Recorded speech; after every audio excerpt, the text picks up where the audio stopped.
Hello, hello. In this video, we're going to jump right into producing the next components for the bar stool project.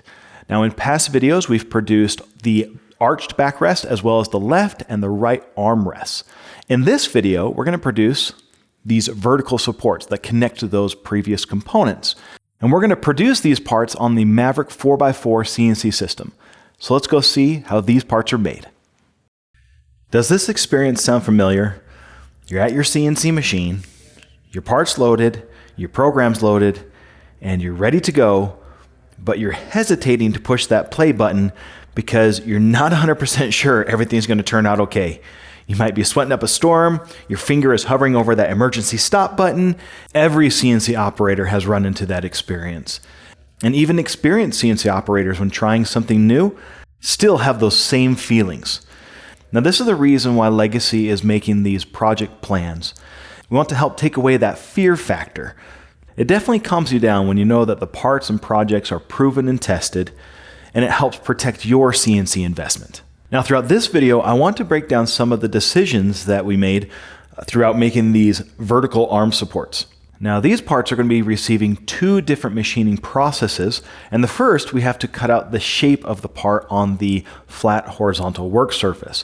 This is being held down using the same low pro clamps that we used in the other components with our T-slot table. In total, we're going to make 3 of these parts out of 3 different blanks, and it's really nice to set up what is called a fixture or work offset. That makes it so you can put parts in the machine at the exact same location over and over again. As shown here, the clamps are going to hold the part in the exact same location along the width of the machine, but along the length of the machine, I don't have any type of mechanical stop or fence. So I simply scribed a line on the table surface that I can bring the part to and just get it close, because these blanks are already oversized so that I can cut out the part, and I have plenty of clearance to make sure I'm not going to run into any of my clamps or fixtures. To cut out these parts, we're using a 3/8 down spiral cutter, which is the exact same tool that was used in the previous components for this bar stool project.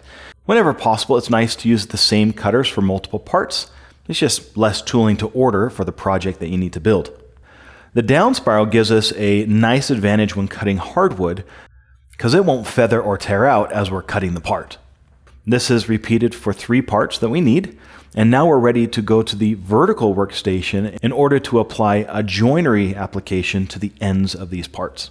Before we can do that though, the curved contour shape of the part makes it so we can't simply apply this to a straight fence in the vertical vise.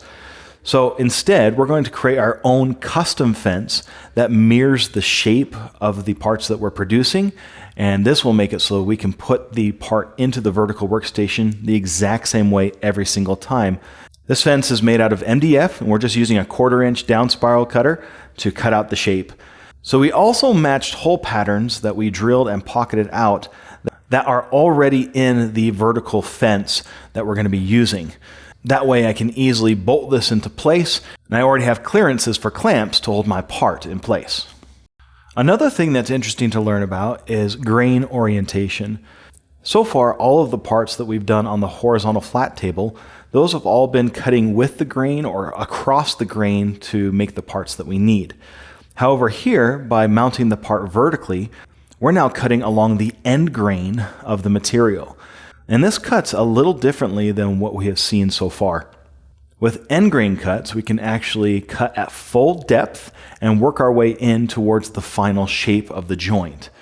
To make this round tenon, we use 2 cutters. It's the 1/2" spiral cutter that can reach the full depth of 1 3/8" in one full stroke. And it works its way in with roughing passes at about 1/8 inch step over.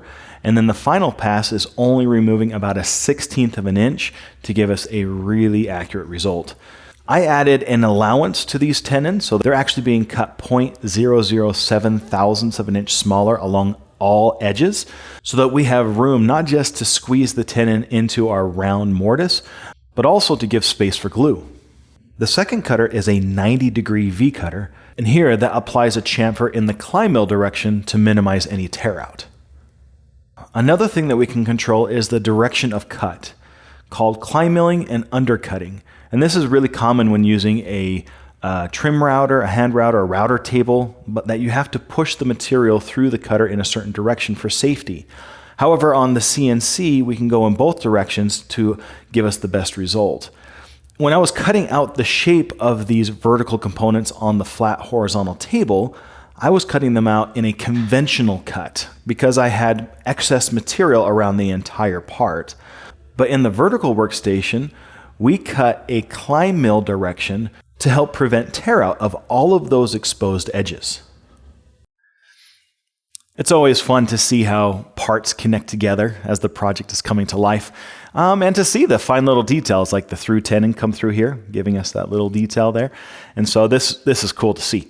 Now, in the next video, we're going to be producing the legs that are going to be attaching directly to this vertical support right in this section. So make sure to keep an eye out for that next video coming out. Thanks for watching, and we'll see you soon.